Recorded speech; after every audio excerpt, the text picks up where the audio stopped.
Okay guys, I hope you're doing well. I wanted to make a short video today to show you how to use CIA World Factbook.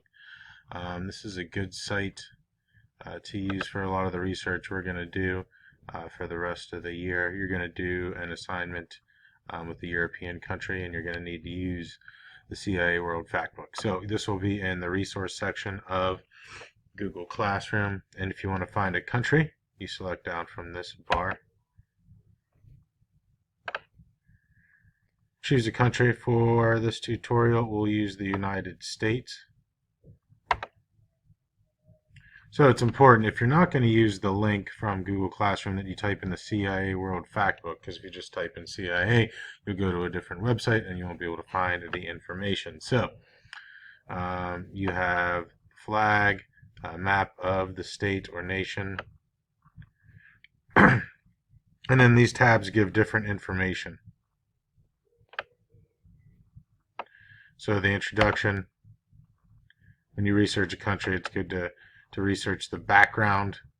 It'll give you an idea of their past when it became independent and that sort of thing. When you're using the CIA World Factbook, it's probably a good idea to minimize your tabs so it doesn't get confusing. So there's a section on geography, people and society, government, economy, energy, communication, military and security, transportation, and transnational issues. For our purposes, we're only going to use the first 5. So geography, people and society, government, economy, and the introduction. So the geography tab gives you basic stuff: the area, the location, the continent it's on, coordinates, total area of the land, the amount of water, area comparative. This compares it to another country. When you guys do your project, it's going to compare it to the United States. Country comparison to the world is 4, so that means it's the 4th largest country area-wise, not population-wise. And then there's more information on the geography.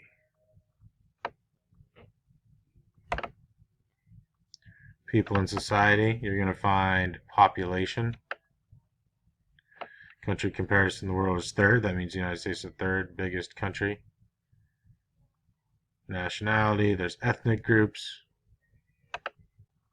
Languages spoken, religion, age structure, population. Basically anything to do with society or the people. This is where you're going to find information.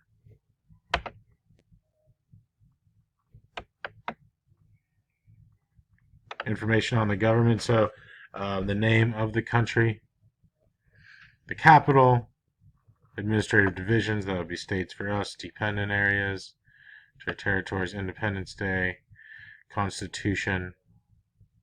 It says the chief of state, you'll probably need to know that, head of government,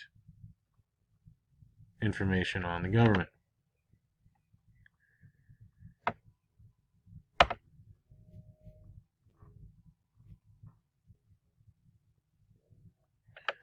Economy. So read through the overview for your country. What I did want to talk to you guys about was GDP. GDP stands for Gross Domestic Product, and it has to do with the total amount of goods and services, the value of that made by a country in a year. So there's GDP, purchasing power parity. That's the one we're going to use, not the official exchange rate. This basically takes into account cost of living in the countries. It's a little more complex than that, but this is the best look. GDP on how much goods and services a country produces. So there's GDP, and then there's GDP per capita, and per capita means per person. So this is the amount of goods and services produced by each person on average. So they take the GDP divided by the population, and they get a GDP per capita.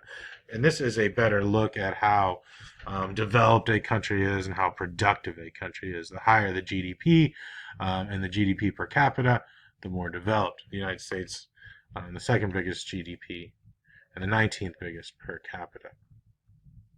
There's other information you'll get from economy down here, like the types of goods and services produced in industries, agricultural products, The labor force, the amount of people that are actually working, and then by sector, so industry, that would be factories, things like that. Services could be education.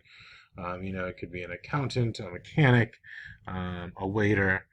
Those are services, and the percentage of their workforce, unemployment rate, etc. The lower unemployment rate, the better, generally. And that's the economy. So that is about it, guys. When you do research for your country, you're going to use the CIA World Factbook, and then they'll use those tabs to find information. So hopefully this was helpful.